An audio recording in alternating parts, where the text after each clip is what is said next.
hello everyone. Welcome to today's webinar on preventing sexual harassment, moving from the Worker Protection Act to the Employment Rights Bill.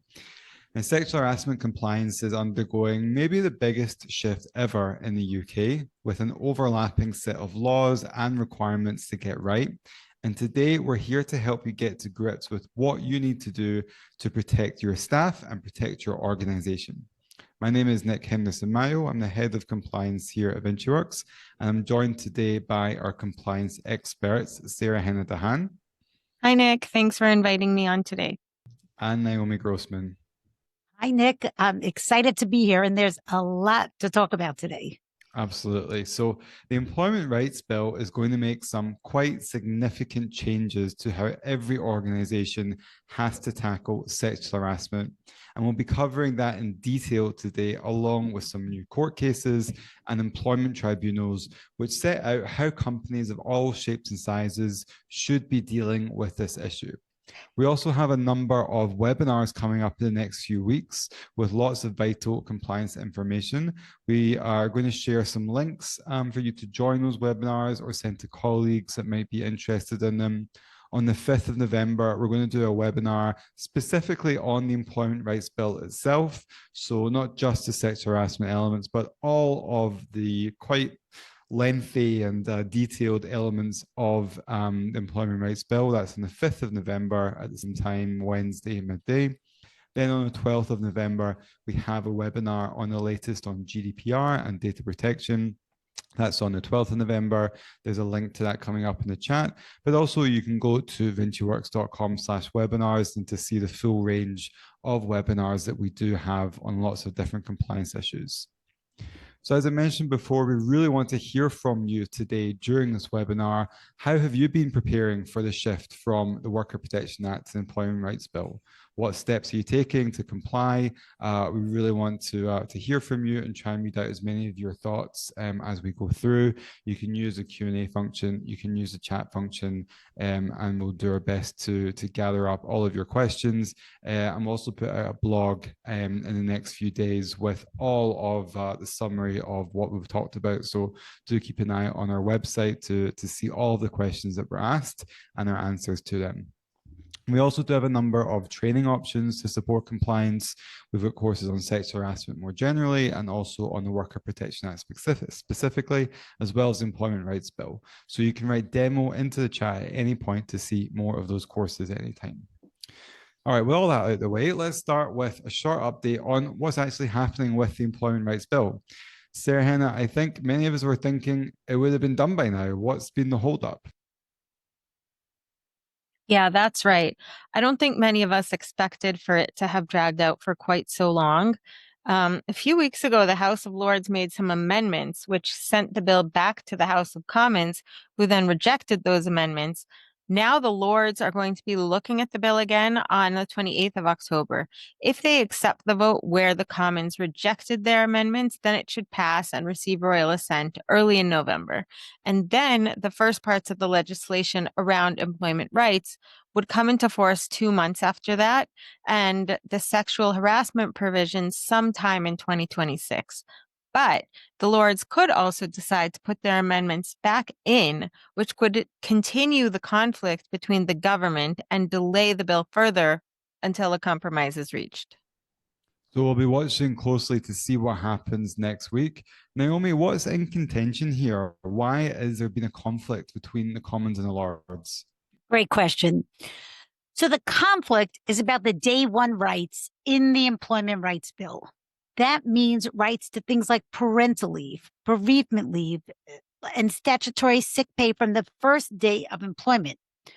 But the government does not have a majority in the House of Lords. In fact, no party does. And it's the Conservative Party that is the largest in the Lords. Now, it is unusual for the Lords to fully reject what was a manifesto commitment from the government, which is why we are in this back and forth called parliamentary ping pong. But we've also had some changes at the top of government. Like the former Deputy Prime Minister, Angela Rayner, was the bill's most high-profile champion, and she resigned from the government last month. So the question is, with the government fighting fires on so many fronts, will they have the energy to keep fighting over these day one rights? And it's important to add that the sexual harassment provisions are not part of the conflict. But obviously, if the bill is delayed or even falls, then these won't come into force.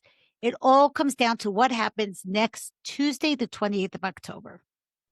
So we will, of course, be keeping you up to date with that on our blog, on LinkedIn as well, as soon as we know what's happening with the employment rights bill and when that comes into force if it gets passed. In the meantime, you can download our detailed guide to all of the provisions for health and safety compliance, including the sexual harassment provisions in the legislation, which is coming up in the chat now.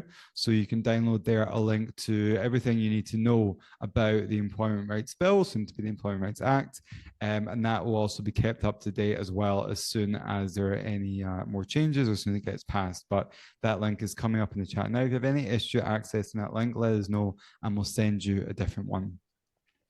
Let's now take a look at a clip from our sexual harassment course, because training is, of course, one of the expected procedures that all organizations are supposed to have in place and really shows the importance of the issues we're here to discuss. So we do want to show you a video that captures why this issue is so important. Just before we play this video, though, I want to make everyone aware that we are obviously discussing a really difficult subject. It can be upsetting. If you feel like you need to leave the webinar at any point, please do. We'll be sharing a recording after. You can catch up on everything we've discussed during the webinar. So if anything is in any way upsetting or difficult, we completely understand if you want to step away and come back to this later on.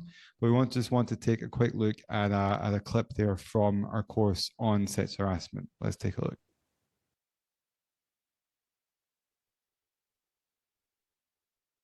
Nothing happened when we were together, but outside of work, he would be pressurizing me to meet. He would go to give you a kiss goodbye on the cheek, but it would always be not quite the cheek, edging more to a full-on kiss on the mouth. And he made a number of comments along the lines of, "That's not true, you don't look gay. Are you sure? Do you want to come back with me tonight and I'll show you?" He was scrolling through to try and find pictures of his penis, and he said, "I'll show you mine if you show me yours." I was standing next to a senior member of staff and he started to sort of run his finger up the back of my leg. To escape out of the situation, I said, "I'm going to go lay down. I have a headache." And he said, "Come here. Come and sit in between my legs. I'm going to give you a head massage." She said, "So in 2 weeks, it's your last day here. We should have sex and no one will ever have to find out about it." I think when he eventually got the message that I didn't want to go out with him, he would treat me really badly at work. He'd make other men laugh at me. They'd say sexual things about me. Everyone kind of stayed quiet because they didn't want to get involved. I think particularly because he, was the senior person there. He has weirdly got a bit of a reputation of being very sexually driven. It's almost like he just seems to get away with it because he's established himself as that character. There were other members of staff, including my boss, who saw it. I didn't say anything about it. And I didn't want to be the difficult one, so I never complained about it.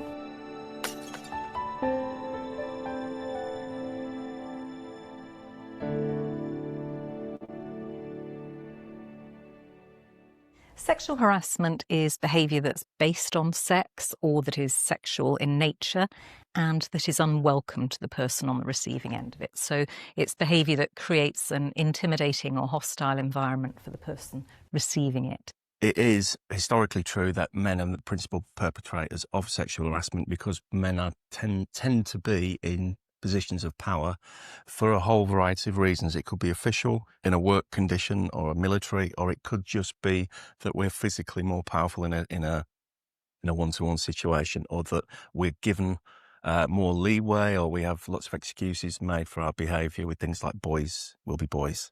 So what are you studying then? I'm doing engineering. Engineering? Don't tell me you're going to hide that gorgeous body underneath a boiler suit all day.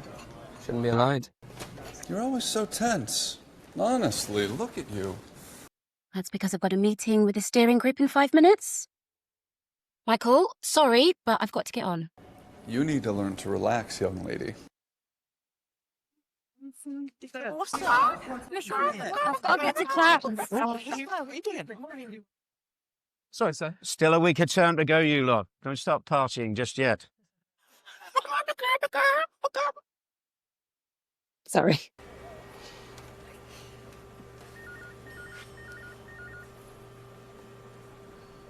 What are you looking at, eh? Sexual harassment can happen anywhere and can take many different forms. Most commonly, harassment is perpetrated by men against women. However, men can also harass other men, and women can harass men or other women. There's a broad range of ways that sexual harassment can manifest itself. There is unwanted touching, language, inappropriate jokes. It could also be more kind of environmental, perhaps with pictures or sharing of pornography between colleagues, or the awareness that that happens. And that can make women feel second class within that workplace. It can feel that they're excluded from certain situations. It can be the opposite way round. It can be that the women in the office are circulating pictures of men and creating an atmosphere that's degrading and humiliating for the men in that office. It goes both ways. Oh, looks like our topless builder boys are back. Take it off, take it off, take it off. Yes. Those fellas back again. Let's have a look. Oh, this is what equality looks like, Sunil. You guys better get used to it. Payback time. Yeah. Chris, have you got a six-pack like that? Oh, looks like you're a bit of a lost cause, Sunil. Sorry.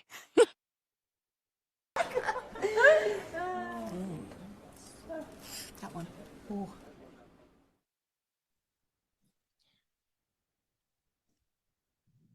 So that was a clip from our sex harassment course. Obviously, some quite distressing issues that are raised in that clip, but we did want to show it because it gives you a range of the types of videos that we have in the courses. So we do things like expert advice. So we interview experts to get their opinions. We also do some drama, as you saw there, and then also some kind of voiceover to discuss these issues. So the idea is that staff get a full range of ideas on what these situations are, and then what to do about it. Things like bystander intervention, and then links to internal policies and procedures. So obviously some distressing issues in that video, but we are here to obviously discuss a difficult topic. It's a subject that's sadly very prevalent across society and in our workplace. And even though it can be really upsetting, we do all obviously have a responsibility to make sure that these things don't happen in our workplace. And that's why we're here to help with that.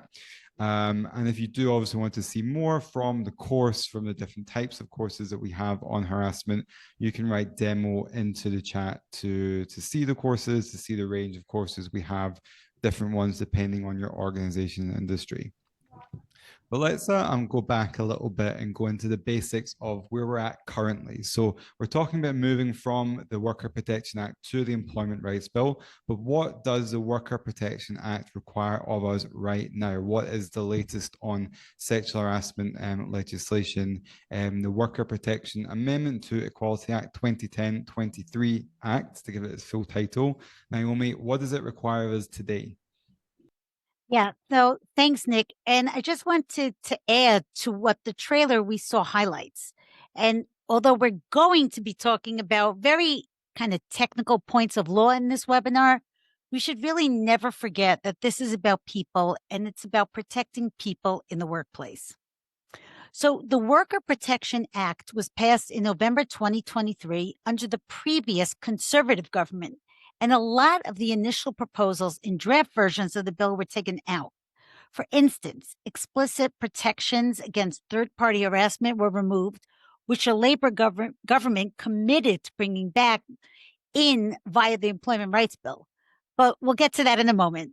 So the Worker Protection Act, as it stands, requires all UK organizations of any size to take a proactive approach and implement reasonable steps to prevent sexual harassment. This came into force on the 26th of October, 2024, so just last year. and requires employers to assess the risk of sexual harassment. And what did the Worker Protection Act then change from what was the law previously? So the main change was the obligation placed on employers to take proactive and reasonable steps to prevent sexual harassment, regardless of whether a claim has been made. So previously, organizations were only required to demonstrate reasonable preventive steps if a claim arose. Now this duty to prevent applies at all times. While all organizations are covered, your size does become a relevant factor, as larger organizations are generally expected to implement more comprehensive steps compared to smaller ones. All organizations should, however, conduct a risk assessment and tailor their policies and trainings based on their unique environments and challenges. This also means a dedicated sexual harassment policy. And then what are the penalties then? So if we are found to be in breach of the Worker Protection Act? So they're generally quite limited. Failing to undertake reasonable steps could lead to an increased award at an employment tribunal or even action from the Equality and Human Rights Commission. Thank you very much for that, Naomi. I know we have an interesting case study coming up about what can happen if the EHRC does take action against your organization for not doing enough on sexual harassment. And we also have a guide to the Worker Protection Act. There is a link coming up to that in the chat now that takes you through everything you need to know about the Worker Protection Act, what you should be doing currently, until obviously we get anything new legislation, which will take time to come into place and into force. But currently, what do you have to do under the Worker Protection Act? A link to that is there in the chat. Now, we also have a short video, which is a clip from the new course, which explains what the Worker Protection Act does and how it impacts on your organization and on your employees. Let's see a short clip from the course now.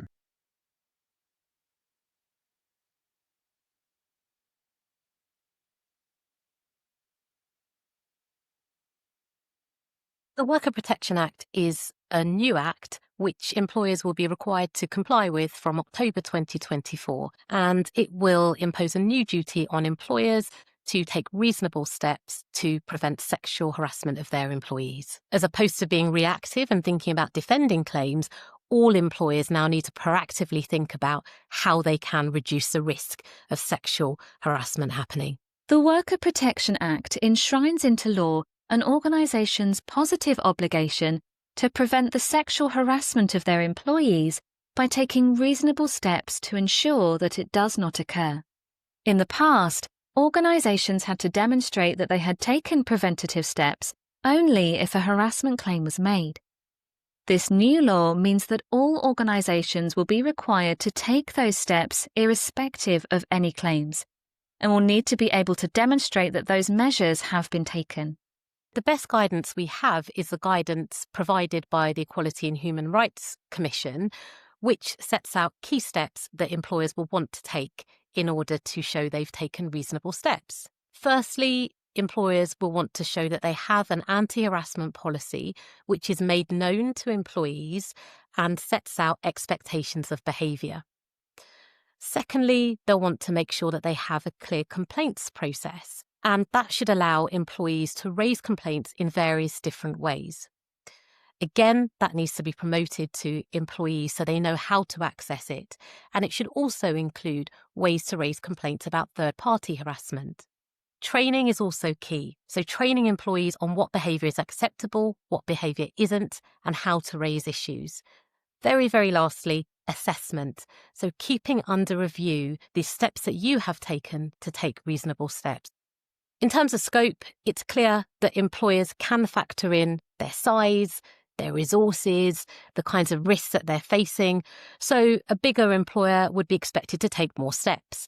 And also an employer where there are more risks, for example, if they have lone workers or they have employees who are working a lot with third parties directly, may be expected to take more steps than others.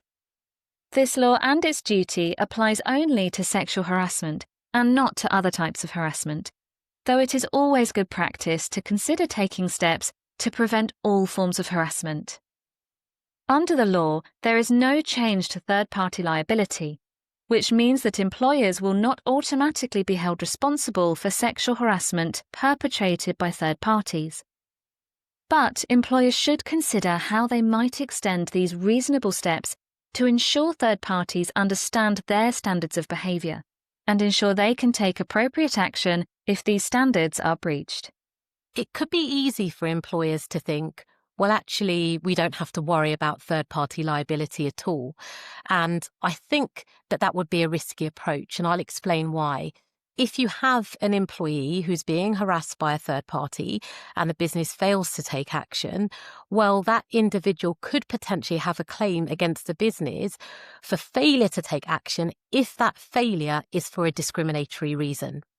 The second thing to mention to you is that if an individual feels that the employer has failed to investigate a concern of third-party harassment, well, then ultimately that individual could resign and claim constructive unfair dismissal. We've all seen various examples of where businesses have ignored this kind of issue. They've hit the press, there's been negative PR, and as well as that, a very negative impact on culture. It is immensely important for organisations to foster a speak-up culture where people know that they can raise issues and be heard. Employees ultimately are always watching, and they'll be able to see where issues are raised and are not handled effectively, and that can have a significant impact on your culture. So that was a clip from our course on the Worker Protection Act specifically. We have some really great experts as part of that course, so always great to hear from them. You can obviously write demo if you want to see more about that. Now, Sarah Hannah, we have the Employment Rights Bill, which we're assuming will be passed soon, as we were discussing. What will the key changes be then in shifting from the Worker Protection Act to the Employment Rights Act? Yeah, great question. So we can see the Employment Rights Bill as essentially superseding the Worker Protection Act. Firstly, it strengthens the existing framework by requiring employers to take all reasonable steps to prevent sexual harassment, raising the standard from the previous reasonable steps. So that basically means that the list of reasonable steps you came up with during your Worker Protection Act assessment should now be reviewed, and you should put it in place. And you should put in place all of those which are reasonable, all steps that are reasonable, instead of just some that were reasonable. Now, next, there is liability for third-party harassment. So employers would be held accountable now for harassment perpetrated by third parties if they fail to take all reasonable steps to prevent it. That means that customers and clients and possibly even members of the public could be held accountable. Now, another interesting addition is protected disclosures. So disclosures, that means disclosures related to sexual harassment would be classified as protected disclosures, safeguarding employees from retaliation and rendering non-disclosure agreements unenforceable. It gives the same protection as that we know from in a whistleblowing complaint. Then finally, the Employment Rights Bill establishes the Fair Work Agency, which will be a new regulatory body with powers to investigate and enforce compliance with employment laws. Now, the government actually announced the appointment of the chair of the Fair Work Agency last week. Matthew Taylor, who was head of policy during the Blair government and also warned about the risks to workers' rights from the gig economy, will now be in charge. I think the appointment of Mr. Taylor to the job really shows that the Fair Work Agency intends to use its powers to issue fines and bring cases on workers' behalf.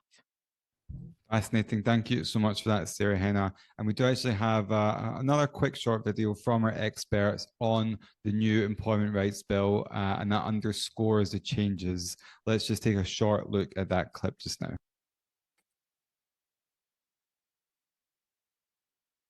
We had some legislation previously around preventing sexual harassment in the workplace, and the bill goes further and looks at harassment as a whole, so not just sexual harassment. Originally, employers needed to take reasonable steps against harassment. The bill goes further to say all reasonable steps. And that means looking at third parties. So your customers, your clients, your contractors, obviously your employees too, but all of those parties and how they interact with your staff, making sure that there's no harassment. And what that looks like could be that you put training in place, could be that you have policies. And if you are going to do things like put training in place, make sure that there's regular updates. So if you were to end up in a tribunal situation, you need to be able to show that you've done everything you possibly could to stop harassment happening. But also just from being a good employer perspective, that's what you would want to do to look after your people anyway, I would hope. How much further employers will need to go to take all reasonable steps compared to reasonable steps is a matter for debate and something that we will need further guidance on from the government, which hasn't yet been forthcoming. The other area to note is that that duty will also extend to harassment by third parties, which will become quite complicated for employers in certain industries. So, for example, a hospitality employer or a retail employer. In those situations, it is difficult to see how a hospitality employer, for example, a nightclub owner, can take all reasonable steps to prevent one of their staff being harassed, for example, by a drunk patron. The third-party harassment rules are also likely to extend to all types of harassment, not just sexual harassment, which will again create further problems, particularly in specific industries such as service industries.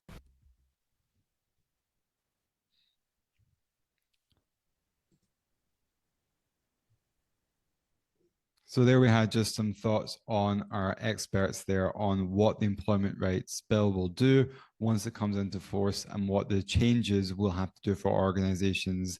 And we're hoping that this will be useful and you'll be able to take this away and go and start to action some of these changes within your own organizations.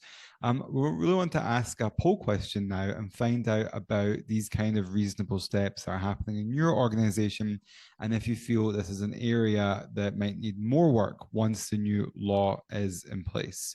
So the first poll question will be popping up on your screen in a second. And the poll question is, how confident are you that your organization has effective measures to prevent sexual harassment? Completely confident, fairly confident, somewhat confident, slightly confident, or not confident at all. And do feel free also to share with us in the chat any thoughts, any points, and we'll try and read some of those out as well. So how confident are you that your organization has effective measures to prevent sexual harassment? Completely confident, fairly confident, somewhat confident, slightly confident, or not confident at all. We'll give everyone a few moments to answer that poll question, and we'll take a look at some of the results, see what we think, how we're feeling.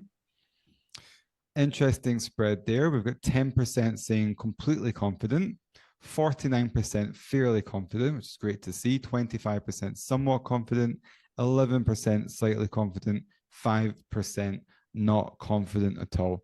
Very, very interesting results. Also, let's take a look at some of the questions that have come in so far in the webinar. We've had someone asking, are there any implications of the new legislation with regards to volunteers within an organization, or does it apply strictly to employees? I think that will depend on the level of interaction that volunteers have, but I would imagine that they would be able to, to take action on sex harassment.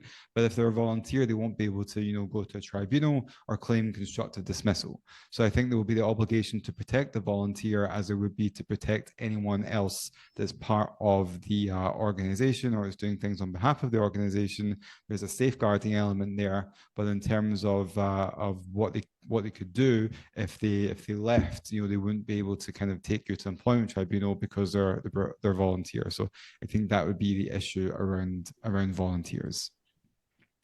Let's now take a look at what can happen to an organization if it doesn't take reasonable steps to protect its employees, and if those steps were not good enough, what the consequences can be to that. Naomi, take us through this really interesting case that you've been following from Lidl. Thanks, Nick. And it really, really is an interesting case. Between 2019 and 2021, a young woman named Ms. Hunter worked at a branch of Little Supermarket. She really sadly experienced repeated sexual harassment from her deputy manager, including inappropriate remarks, comments, and unwanted physical contact. Ms. Hunter objected to this behavior and requested a transfer, but Little just failed to act. The case went to an employment tribunal and upheld her complaint for constructive dismissal, awarding Ms. Hunter over £50,000 in damages. The tribunal also found that store managers at Little were unaware of the company's own anti-harassment policy. No sexual harassment risk assessment had been conducted, and really significantly, Little could not provide evidence of staff training. Really, obviously a tragic story that this sort of thing can happen. Although what's unusual in this case is that Lidl itself was found to be lacking in its internal procedures, and then they had to enter into this binding legal agreement with the Equality and Human Rights Commission to ensure this sort of thing won't happen again.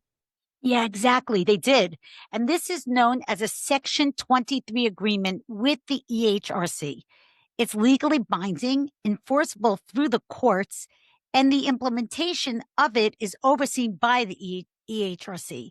Little was required to conduct a staff survey on sexual harassment, develop systems to monitor informal complaints and identify risks, and it also had to review and enhance all of its anti-harassment training, guidance, and policies.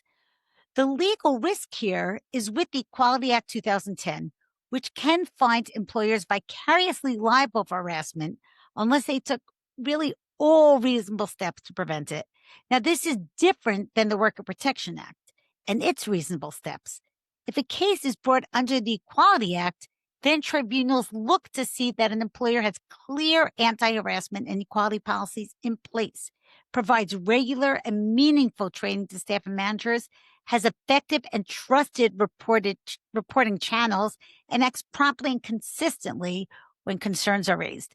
Now, if any of these are missing or only effective on paper, then the defense at tribunal will very likely fail. Very interesting. Thank you very much for that. And Sarah Hannah, what are the key lessons then for organizations from this particular Lidl case? Yeah, of course. So I think Lidl's case shows that policies buried in handbooks carry little weight.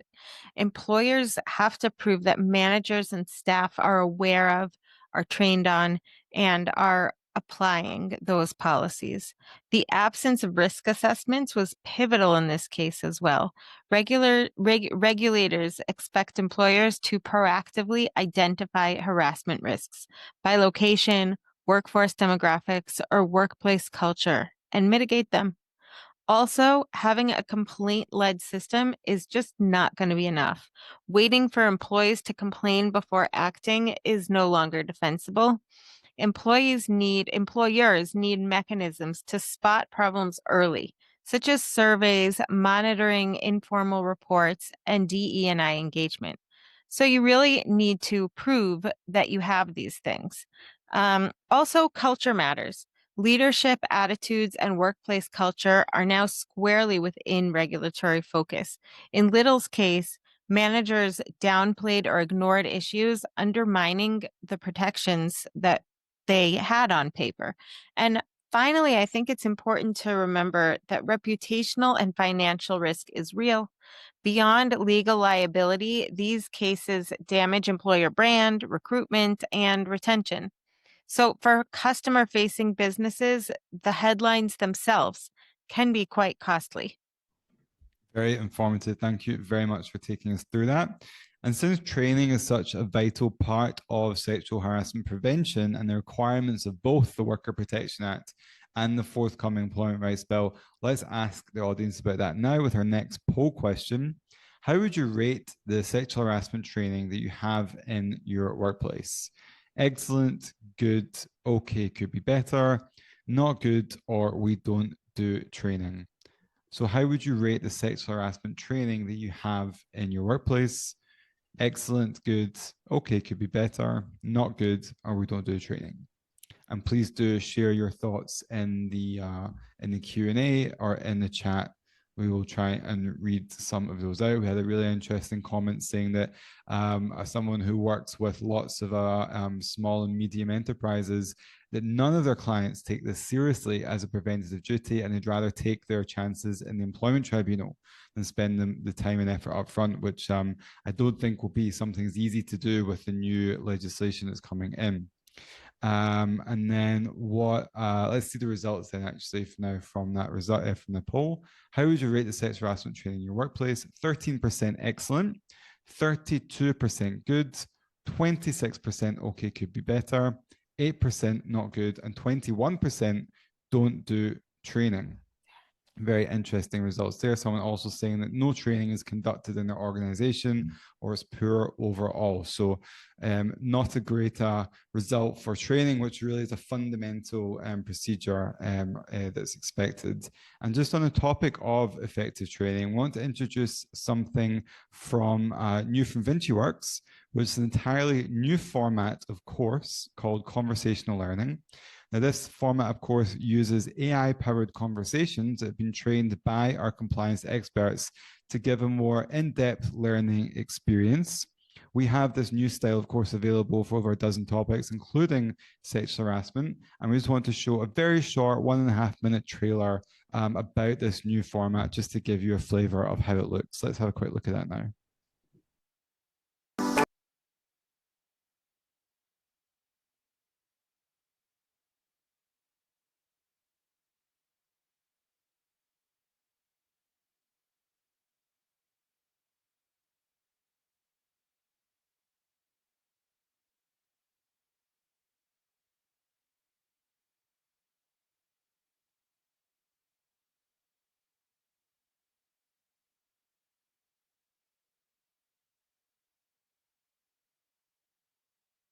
The way we did it in my last nurse.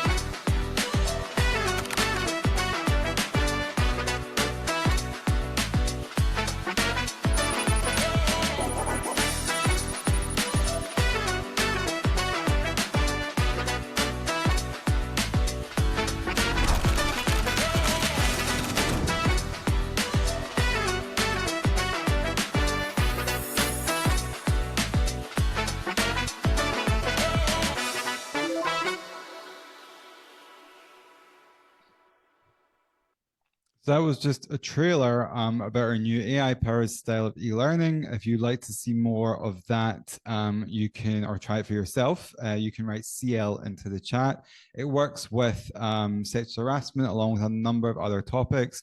We've actually found it very effective for educational institutions. There is a new requirement for universities and colleges called E6 to prevent sexual harassment within those higher and further education institutions. And actually the requirement is that the training is interactive and essentially conversational. So we used this style of conversational learning course to develop training for higher and further education, where there is a back and forward. You do have to discuss issues with the kind of AI power behind the course, and it proved incredibly effective because it's very good at discussing difficult situations, edge cases. We even found that if people actually had, experienced harassment themselves, then the course is able to direct them to specific places to get support. It's able to say things like, well, let's stop what we're doing and, make sure you're okay. Like, is it happening now? Did that happen in the past? So it's actually an incredibly powerful tool to help kind of bring these issues to life, but also offer support where people need it. So if you do want to see that, you can write CL into the chat. So we've covered now the coming change from reasonable steps to all reasonable steps. But what does reasonable steps mean in practice? A great question, Nick. And I saw that one of the participants asked that specific question. So I hope this answers their question. So the nature of the reasonable steps have not changed from the Worker Protection Act to the Employment Rights Bill. What was reasonable yesterday is the same as what's reasonable tomorrow. The key difference is that you have an obligation to do all of them under the Employment Rights Bill, not just some. Now, I'm possibly going out on a limb here by saying that a lot of organizations were covering many of those reasonable steps anyway, things like policies and training. But it's always a good idea to review those steps, especially when the laws are changing like they are now. The starting point for all organizations is to assess the risk of sexual harassment occurring. What are the risks? Where might they be? What are your activities? And identify where those risks might arise. Public-facing organizations, of course, will likely have a different set of risks. Those who deal extensively in person with third parties, with contractors, with stakeholders will also need to assess their risks. The point being that for all organizations, the risks will be different. So all employers need to do an audit of their activities and identify the risks. A factor when considering reasonable steps is also the size of an organization. Larger organizations are expected to do more than smaller ones, for example. It really seems that the focus on the guidance is thinking about the sexual harassment risk present in the workplace and then thinking about the ways to prevent that. Absolutely, Nick. Undertaking risk assessments for each area of the business and really thinking about the nature and type of harassment that might occur is critical. And that means that all organizations will have to be proactive in that respect. So when thinking about the more general reasonable steps, the place to start is going to be policies. So all organizations should have a robust sexual harassment policy in place, and crucially, everyone should be aware of it. Ensuring that you're communicating it is in itself a reasonable step and one that you will want to demonstrate. What is the policy and how are you communicating it and to whom and how often? The next follow-on step is going to be training. What sexual harassment training do you deliver? How thorough is it? How often are you delivering it and to whom? Of course, the training should cover what is included in sexual harassment, including some things that people might not expect, such as it could take place on social media, sharing of images, and all of that needs to be unpacked, included in. Absolutely. And training seems it's like one of those critical steps that is really, really important to have to avoid liability. How do we keep all that information together? What's the next reasonable steps then that go along with training? Great question. So the next key step, I would say, is your processes for reporting. So that would include what asking yourself, what do people in these instances do?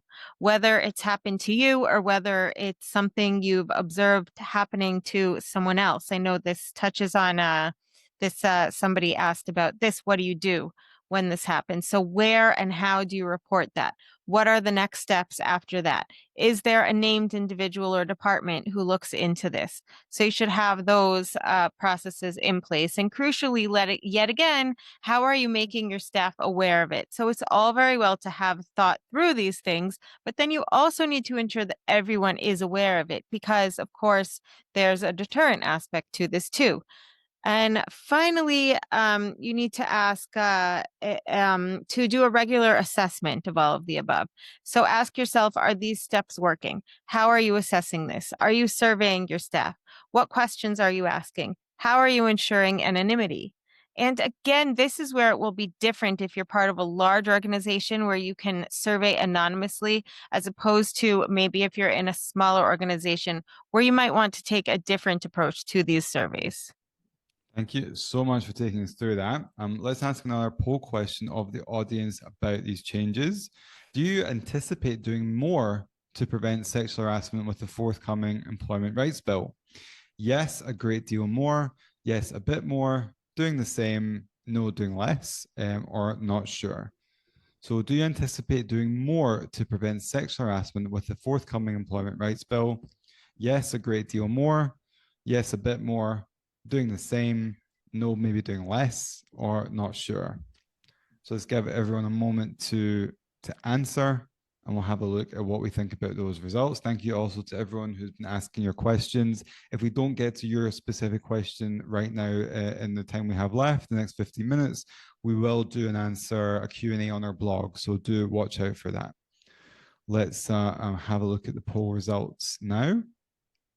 So 27% anticipate doing a great deal more, 57% a bit more, 10% doing the same, 0% won't be doing less, which is good to see, and 6% not sure. Really interesting results. So it seems that the vast majority of us are in the same boat, where we think we'll have to do more than what we've done up until now. And we'd also love to hear from you in the chat. What are you planning to do around sexual harassment that will be different? Now, Naomi, if people want to do more to prevent sexual harassment, what specifically can they do? Great question. So there are loads and loads of great ideas of things you can do more of to help demonstrate your sexual harassment compliance. And it actually doesn't always have to be new things. Strengthening existing areas of compliance can cross over into harassment prevention. So, for instance, we know that strong whistleblowing policies and procedures also help organizations identify patterns of behavior, problematic individuals, or high-risk areas that may otherwise go unnoticed. By encouraging reports from all employees, including bystanders and people who have seen something, even if they aren't directly impacted themselves, you really gain insights into the broader workplace culture and take corrective measures to reduce risks. This proactive approach helps ensure that sexual harassment is not tolerated and allows employers to take action, such as revising policies, improving training, or even like addressing gaps in supervision. And just alongside whistleblowing training and better efforts to make people aware of how to whistleblow, bystander intervention training can be the real game changer here. Absolutely. And we know from employment tribunals that having in place people who know how to report and signpost that is easily accessible is really, really important. Yeah, that's so right. Also, because sexual harassment itself is a really difficult subject to train on and an even more difficult issue to deal with. Because let's be honest, people know what harassment is. I don't think there's anyone out there these days who could say, "Oh, I didn't know I shouldn't do that. I didn't know I should say that." I mean, come on. So the issue is not so much about training people on what to do and not to do. It's really about training them what to do if they see something. Because there are people out there in the world who will act in a harassing way if they think they can get away with it. And if there's a culture of kind of anything goes, or, that word banter, which is like kind of impossible to define, then those people will keep behaving that way. So to change the culture, we have to change what is seen as acceptable by peers. You have to give people the confidence and the ability to say to someone, "Hey, that's really not cool," or "Don't say that about this person," or even "That's not appropriate." The more people we get doing that, the more chance we have to change the culture. And the key to effectively doing that, like I said, is this bystander intervention training. Excellent advice. Thank you very, very much. And then with that, Sarah Hannah, just give us an overview then of what bystander intervention is. What does it look like if we're not familiar with it? Of course. So bystander intervention training is designed to equip all of us, all employees, with the knowledge and skills to safely and effectively intervene in situations where harm, harassment, or violence may occur. It sees learners as partners, as active partners, working together to solve a problem. And this approach encourages people to be vigilant, active players in stopping inappropriate comments and behavior. Because the point is that you cannot monitor everything all of the time. That's just impossible. And you don't want to take action only in the event of harassment occurring. And so this method of bystander intervention training, it allows people to see themselves as part of the solution. And at the same time, it's reaffirming these appropriate behaviors to yourself. That can be a tough situation to put staff into, though, can't it? If we see something uncomfortable or upsetting, we might be inclined to ignore it or not make a fuss, especially if we aren't so sure on actually how to help or if we're afraid of making things worse. Oh, absolutely. Totally understandable. And that's exactly why doing training on bystander interventions can be very effective, because it gives you the tools and techniques which help to reduce that sense of trepidation. It typically focuses on developing skills such as recognizing warning signs, assessing risks, and employing appropriate strategies to intervene. Now, that said, no one should feel pressure to intervene, but it does give you the tools to be able to do so. At the very least, to understand situations that you might find yourself in better. It might be that you're the sort of person who would intervene anyway. And if that's the case, then it means that your intervention could be more effective. So, Naomi, let's say we decide to add bystander training as one of the reasonable steps we want to take to prevent sexual harassment. How would we go about doing that? Okay, there are some critical features that good bystander training should have.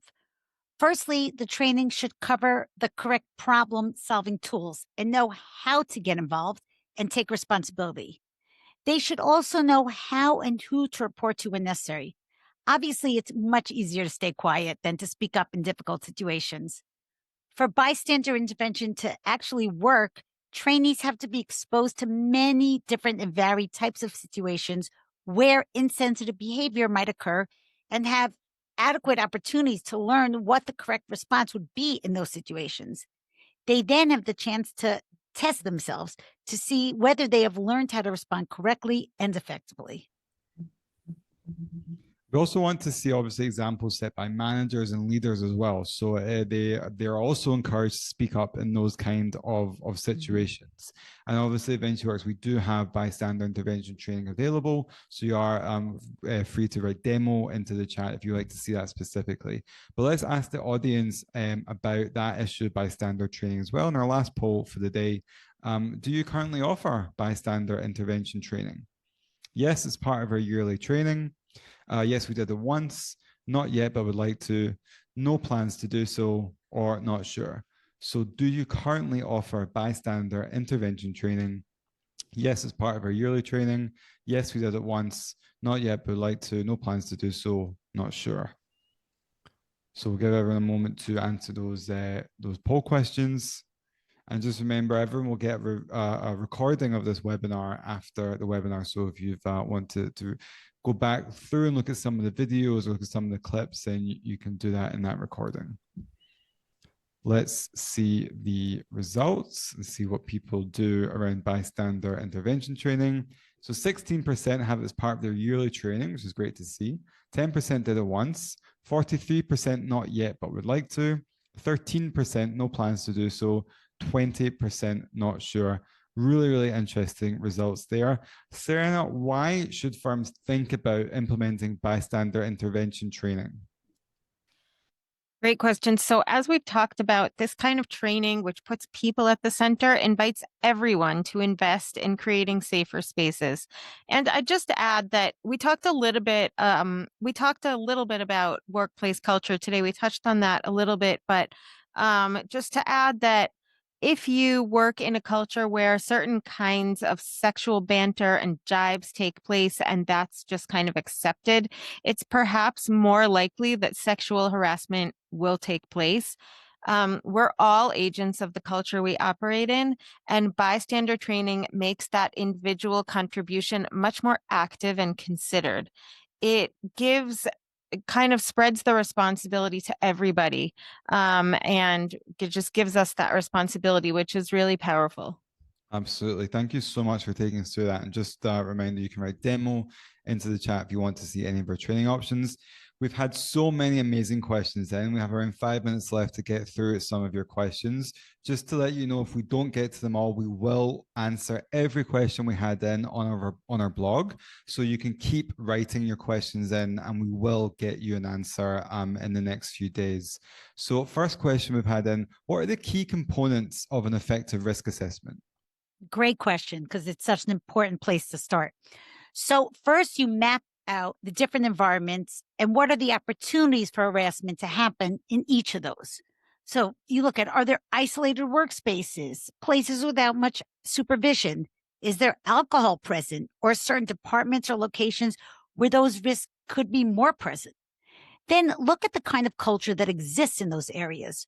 Are some places very male dominated and full of that banter we've been discussing? For example, you might want to consider conducting anonymous surveys of staff to find out more about the hotspots or no-go areas people might feel uncomfortable being in. Thank you very Really much for important that. place to start. Absolutely. Next question we had then, is there a difference between in-person and online training for sexual harassment? Yeah, well, that's a really interesting question. So obviously training is a very good and reasonable step, but it is not prescriptive in terms of whether it should be online or in person. That's not the case in the US, for example, where many state laws actually mandate training should be in person or given by a qualified lawyer and last for a specific length of time. That's not the case in the UK. And I'd actually go so far as to say online training is probably preferable for sexual harassment. It's a very difficult subject, and bringing people together in a room to talk about it actually has a lot of risk in itself, not to mention that it's probably going to make a lot of people feel quite uncomfortable. So, sitting down at a computer or taking the course on your phone, putting headphones in, and spending that time in a comfortable space without the distractions of other people is, I think at least, possibly even preferable than the alternative. Absolutely. Thank you very much for that. And next question we had is, do we have to set up an anonymous hotline? Okay, so you don't have to, but this could very well be one of the steps that your risk assessment comes up with. If you already have a whistleblowing system in place, then you might consider highlighting that as a method for people to securely and anonymously report any concerns. Promoting that could be a reasonable step you take now, and making it clear it can be used for harassment issues too. Now, it's also going to depend on the type of employer you are and your methods and ways of working. If you have a lot of different sites spread all over, then having single points of contact like a whistleblowing system could be really useful. And remember, the forthcoming employment rights bill is going to make sexual harassment a protected disclosure, just like making protected disclosures under whistleblowing rules. So actually using a single system here could be better in the long run. Thank you very, very much for that. And just time for one last question. Naomi, one to you. What would reasonable steps to prevent employees experiencing third-party harassment from customers or clients, what would that look like? Okay, great last question. This will very much depend on the nature of those interactions, which is why risk assessments are helpful here. But in general, having ways to report what happened is a good, reasonable step. The nature of these interactions might mean you don't know who the people were who did it, or they leave so quickly you'll never know, but that should never stop someone from reporting what happened. Just because an employee doesn't want to kind of make a big deal of a one-time event doesn't mean they shouldn't report it. And it's particularly important that they do report all of these so you can build a good picture of what's going on. If your front desk is frequently subject to harassment issues, you might need to take more action like security cameras or other measures to keep people safe. So probably the best reasonable step to start with is just gathering as much information as possible. Fantastic. Thank you so much. Great point to end on. You can, of course, see all of our training options on sexual harassment and more. You can write into the chat. We're going to leave the chat open for a few more minutes. So feel free to keep writing in questions or write in demo requests or anything you want to share. Thank you so much to our panelists, Sarah, Henna, and Naomi, for taking us through everything today. Thank you for everyone who came along, who asked questions, who participated in the polls. It was incredibly useful to see so many people give us their thoughts and their feedback. Really sorry we didn't have time to get to everything. We will get back to you on our blog, so keep an eye out on our blog and on our LinkedIn. We'll answer everything, and we'll keep this chat open for a few more minutes if you want to write anything in. Thank you again for joining us, and we look forward to seeing you next time. Bye for now. Bye.